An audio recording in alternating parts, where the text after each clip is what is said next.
Good afternoon to you on the East Coast, and good morning to you on the West. It is a very eventful day in Washington, which is not exactly news in and of itself. It's also National Cookie Day, so that's a thing. And so on today's show, we're going to be talking about COVID-19 and its aspect in the transition to a new administration. So, kind of a lot to get there. Obviously, David Schuster of Quick Hits News is going to be joining us to discuss in a bit. I just want to get to the facts and figures about where COVID-19 currently stands. Right now, more than 276,000 people have died from this virus. This is according to Johns Hopkins University, of course, who is that COVID-19 death count. Just to put that in a little bit of context, that's the equivalent population of Durham, North Carolina. So, just imagine an entire city of mothers, fathers, brothers, sisters, colleagues, friends just gone. It's really helpful to kind of put it in that context here. There's been some developments in the last couple days and hours about what's going on with COVID relief, as well as the transition. So I definitely want to talk about that. David Schuster is joining me now. David, thank you so much. Andy, it's an absolute pleasure to be on with you. Thanks for having me. Again, thank you for coming on. So the COVID-19 pandemic, we have some news in the last couple days about Dr. Fauci. He's accepted a job within the incoming Biden administration. This has been kind of a challenge, making sure that the transition obviously is seamless in terms of especially COVID-19 relief. Do you think this is a significant enough move, in your opinion, to start moving in the proper direction here?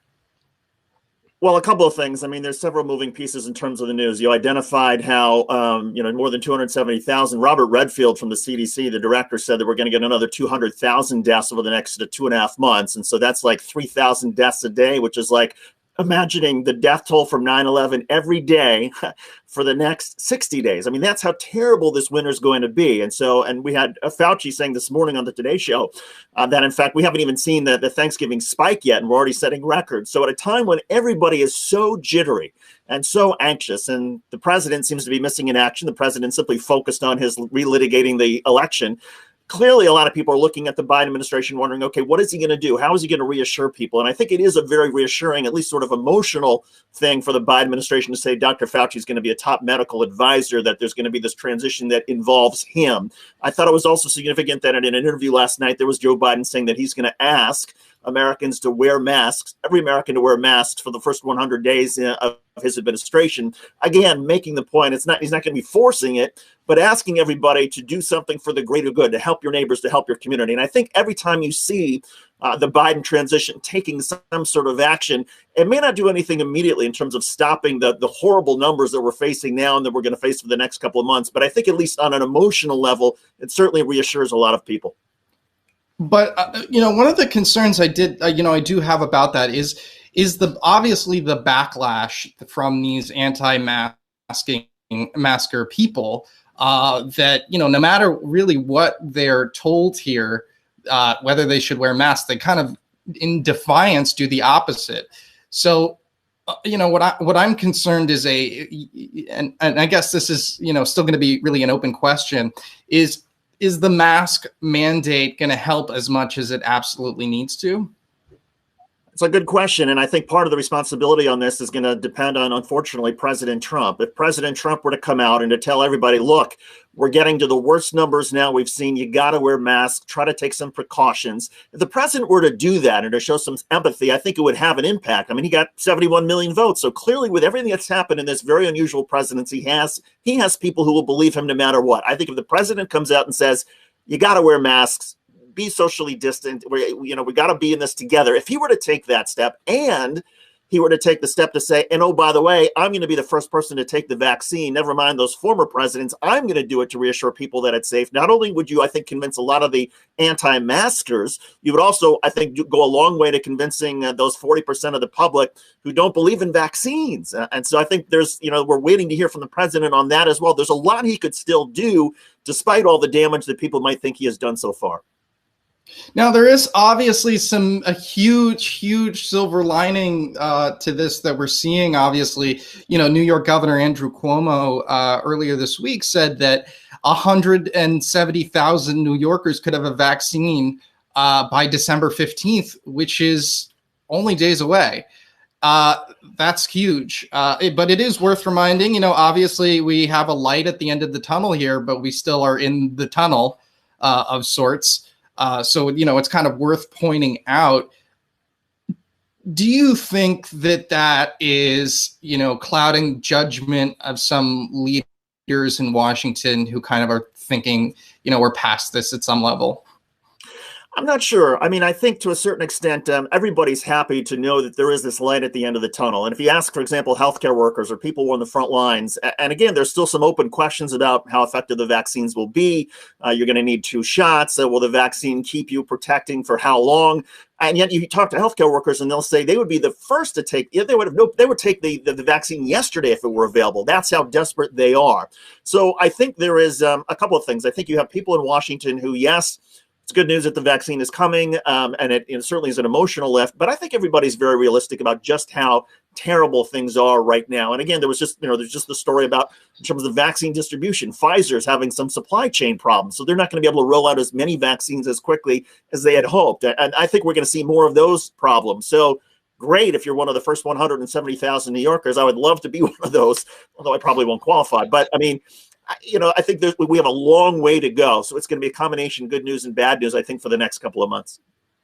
A question that I have, and I don't think, either of us can really answer this, is what about for the people who had COVID-19, now have a weakened immune system, but don't have the antibodies anymore? There's all these, and I'm speaking for myself as well. How does that play into the effectiveness or maybe potency of the vaccine, and whether getting the people who kind of fit in that category, are really, the vaccine is going to help as much as it would be for someone who didn't get it?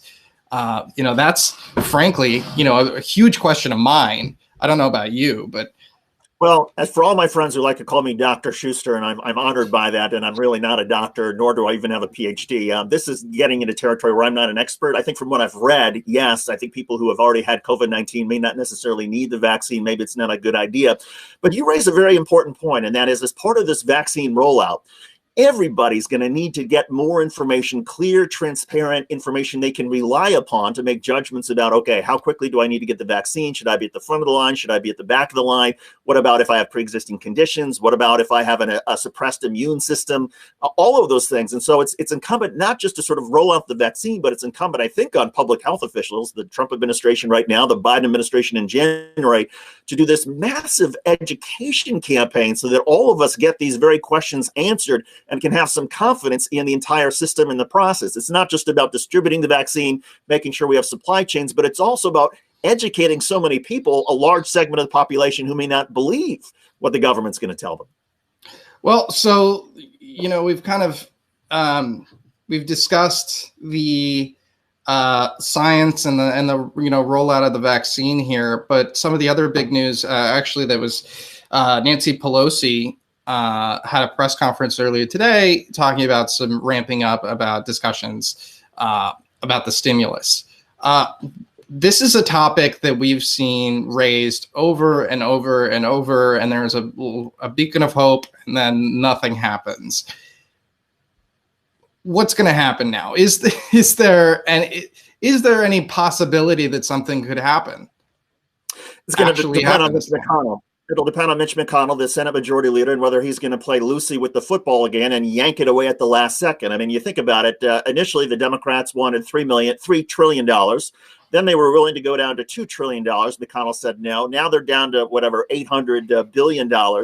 I mean, it's not a great look for the Democrats when you think about Nancy Pelosi probably could have had a lot more if she would have agreed. She would have had a lot more if she had agreed to the deal that Republicans were offering before the election. She gambled and she lost because Democrats lost seats in the House, may pick up a few seats in the Senate. So that's a problem for Democrats. But again, I think in terms of the problem for the country and getting this relief out, this really does belong to Mitch McConnell. If Mitch McConnell wants to get this deal done, it'll get done. If he doesn't, then he won't. And I sort of wonder if he's going to wait and see how things play out in the Georgia Senate races, which would be unfortunate to politicize this because so many people, look, you've got tens of millions of people who are going to lose their benefits at the end of December, right? The benefits that they started getting in the spring that Congress passed, those go away if Congress doesn't continue them. So, I mean, people are up against the wall with this.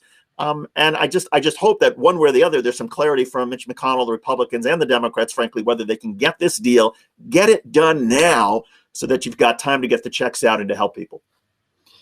I mean, another thought on, I mean, obviously, yeah, you touched on the Georgia Senate, the race in Georgia right now.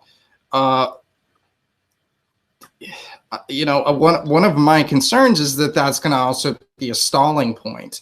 That Mitch McConnell is going to say, you know what, let's see what the outcome what happens in Georgia. We shouldn't wait. We shouldn't do this until we know what the Senate is going to look like moving forward.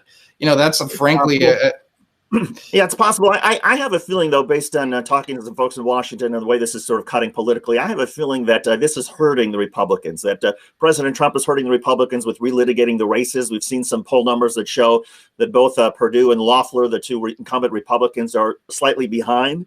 I also think that to the extent that negotiations continue to drag out and Congress is not able to come up with some sort of stimulus package relief bill, that will also cut against David Perdue and Kelly Loeffler. So maybe just in terms of pure political calculations, I'm sure there are Republicans who are telling McConnell, look, you help the case for these Georgia Republicans if you can get the stimulus bill done now. Don't wait until January 5th. I mean, one of the things that I've also thought about is if they're going to do something, it's going to be at the last moment possible. It's going to be December 30th, or right before New Year's Eve. Kind of actually passing something right before the CARES Act is set to frankly expire. What's your take on this? In the status of eviction and the eviction moratorium, because different states obviously have very different requirements of kind of kicking someone out of their apartment. Some states you can give a week, and some states it's almost a year-long process, like in New York State. What's your take here? Look, this is another one of these issues that I mean, it's for all the intentions that various states had, including New York, to try to keep people from being evicted, the fact of the matter is there's still a number of landlords who are still trying to, press on people's lack of information, and people don't know what their necessarily rights are, what's been passed by the various laws over the past year, and are still forcing people out. And I think that's one of the larger problems that we have, is that it's not good enough right now for a lot of states to pass these laws and say you can't evict people, because there's still a lot of unscrupulous landlords who are out there. I think it gets back to yet another sort of public education campaign that the states, unfortunately, have to do themselves, because there's this patchwork. The president has essentially left it up to states. There hasn't been any real clear national guidance or protocols that the states have been offered by the federal government. So you have a patchwork of laws state by state, and then it really comes up to sort of local news stations, local newspapers to try to explain it. And I think a lot of people are lost. I mean, a lot of people that I know who are in New York who are facing problems financially, and they're not exactly, they're turning to me and saying, hey, what is the law? What are my rights? And you know what? There's got to be some way we can do a better job of educating people about what your rights are. And as a result, when people sort of know, okay, if something is about to lapse, if it's an eviction protection in New York that's going to lapse by the end of the year or may not lapse, there's got to be some better way of transmitting that information to people so that people have an idea of what protects them and what doesn't. That is that's a good point. And some of these numbers really have been very staggering of unemployment. I saw that in LA County, that earlier in the pandemic, there was kind of a 60% unemployment rate, just LA County proper. not for full-time employment. So a lot of the part-time stuff was kind of not as bad. So I mean, you still have a lot of those situations, even though there are restaurants coming back. There's people are really doing their their civic duty to order takeout, and things like that. But that's obviously not enough. Right. And LA is facing, I think, the mayor of LA and California Governor Newsom, they're essentially ordering the state to, shut down again, right? Because California is having the worst number of cases that it's had since the pandemic began. So California is again ordering playgrounds to be closed, telling people, no indoor dining, businesses are being shut down. And so everybody's trying to scramble to figure out, well, how can we contain this thing? And again, with the numbers getting as bad as they are, and yet everybody's tired of staying in, of being locked down. So it's almost impossible if you're a local government or state government to essentially shut down your entire state. But how do you convince people, okay, but this is serious again, because it's going to be a while before we get the vaccine, and we're seeing, record infection rates. And by all accounts, the virus is spreading faster now than it was back in the spring. The difference is that it may not be quite as deadly, or their ability to deal with it in hospitals and whatnot has changed, and people are having better outcomes. But it's a challenge. And one of the other things that the story that's jumped out to me today is the number of hospitals that are talking about how admissions now are dropping. And the reason they're dropping is not because there are fewer COVID cases, but the threshold in terms of being actually getting into a hospital is now higher. You have to present a more serious, deadly set of circumstances in order to get a bed when the beds are limited and the ICU is already full. And so you have a lot of people, it's heart attack or cancer or diabetes or other issues that might normally go to the hospital. There's no place for them. So our entire public health system is under incredible stress.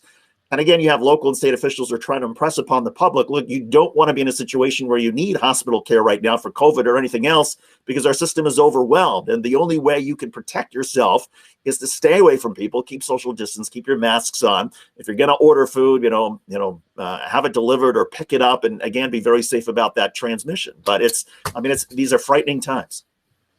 I do want to, point out a few things, and I've been covering this personally.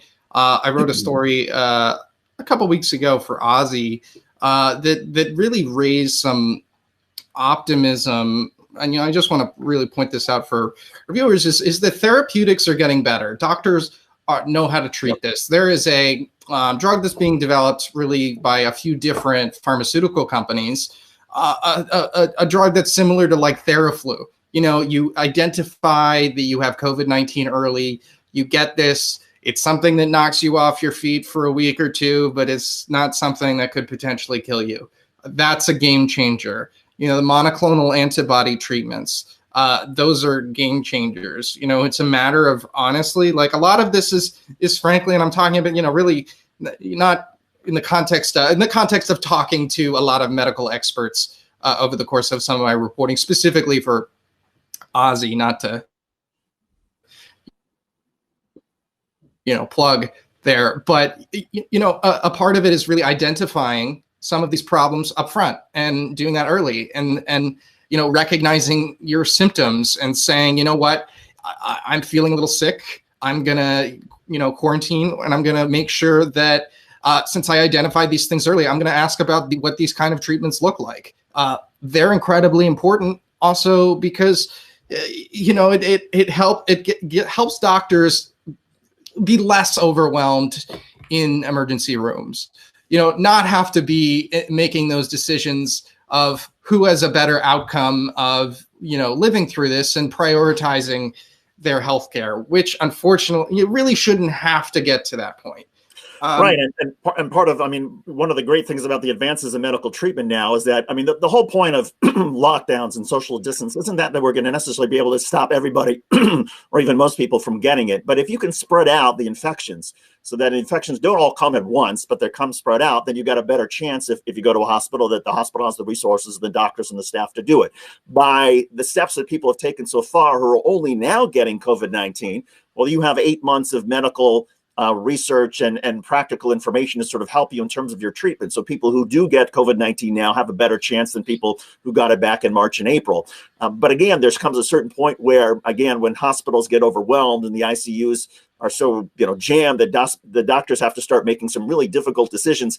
That's what we all want to try to avoid. And that's why, to the extent that people can socially distance, wear a mask, protect yourself, you don't want to go to a hospital now when it's crowded. You don't want to go to a hospital 2 weeks from now if it's even more crowded. If there's some way you can avoid getting this for a while, I mean, everybody, I think, at a certain point should be prepared that they may get this. But the whole point is that if we can sort of spread this out so that all of us have a decent chance to let the medical authorities and doctors and staff be able to help us. I intended to talk more about the transition, but spent the majority of time talking about COVID. But obviously, very important topic. While I have you have a new company and program of your own that you've been kind of working on and developing. Can you tell us about that?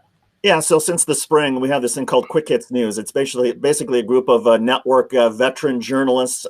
We get together each day, talk about what stories we think are the most interesting, and then 4 or 5 of us get together in a 15 to 18-minute show, and we trade reporting, and we sort of go around the horn and talk about, well, here's this big story, then there's this big story. We react to each other's reporting. We provide some context. I'll tee up a couple stories that maybe the gang doesn't necessarily want to talk about themselves and get everybody's reaction. It's a good way to stay on top of the top U.S.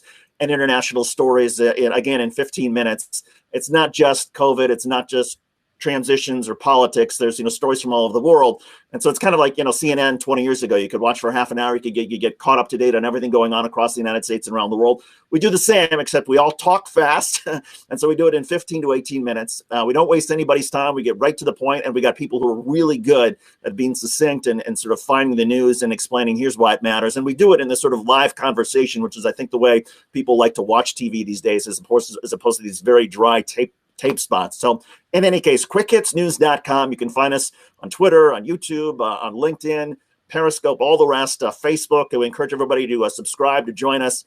And Andy, it's good of you to have me on your show here on HAPS. Always love the HAPS app, and great to be on with you today. Thank you. Thanks so much, David. Really appreciate it.